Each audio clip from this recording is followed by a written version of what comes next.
அனைவருக்கும் வாசிராஜாவின் வணக்கம்.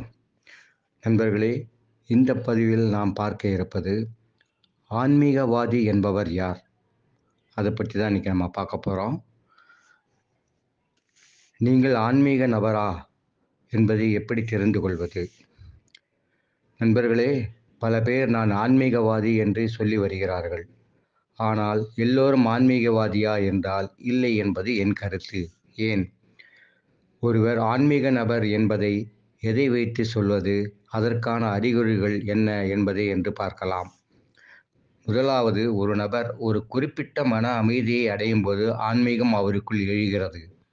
அவர்கள் உடல், மனம் மற்றும் ஆன்மாவுடன் நன்றாக மாறுகிறார்கள். எதுவுமே அவர்களை பயமுறுத்தாத போது அல்லது ஈர்க்காத போது, உணர்ச்சிகளால் எளிதில் விலகி செல்லாத போது ஒரு நபர் ஆன்மீகத்தை அடைகிறார். ஆன்மீக மனநிலை மிகவும் நிதானமாக இருக்கும். இது ஒரு நபரை அதிக மகிழ்ச்சிக்கு நோக்கி வழிநடத்தும். ஆன்மீக நிலைக்கான அறிகுறிகள் என்ன?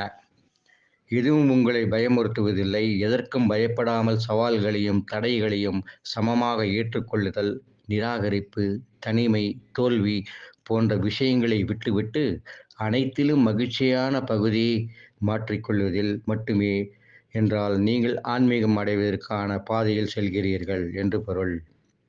அதுபோலவே அறிவை பெருக்குவதற்கும் உங்கள் இலக்குகளை அடைவதற்குமான வேலை செய்வதற்கு விரும்புவது நீங்கள் ஆன்மீக நபர் என்பதற்கான அறிகுறியாகும். ஒரு ஆன்மீக நபரின் முக்கிய அடையாளம் அவர்கள் எப்போதும் மகிழ்ச்சியாகவும் மற்றவர்களும் அன்பாகவும் இருப்பதே. மக்களை இழிவுபடுத்தவோ விமர்சிக்கிறவரோ விரும்புவதில்லை. அன்பான வார்த்தைகளை வழங்குகிறார்கள். ஒரு சிலருக்கு மட்டுமே பொறுமை மற்றும் அமைதியான மனநிலையுடன் தியானம் செய்யும் திறன் உள்ளது. நீங்கள் ஆன்மீகத்தை அடையும் போது நீங்கள் உள் அமைதியை உணர்வீர்கள், காண்பீர்கள். மேலும் அது உங்களை மகிழ்ச்சியடைச் செய்யும் மற்றும் உயர்ந்ததாக உணரும். ஆகவே மேலே சொல்லப்பட்ட இந்த அமைப்பு ஒருவருக்கு இருக்கிறது என்றால் அவர் ஆன்மீக நிலையை அடைகிறார் என்பது நான் அனுபவ ரீதியாக உணர்ந்து கொண்டது. நன்றி நண்பர்களே.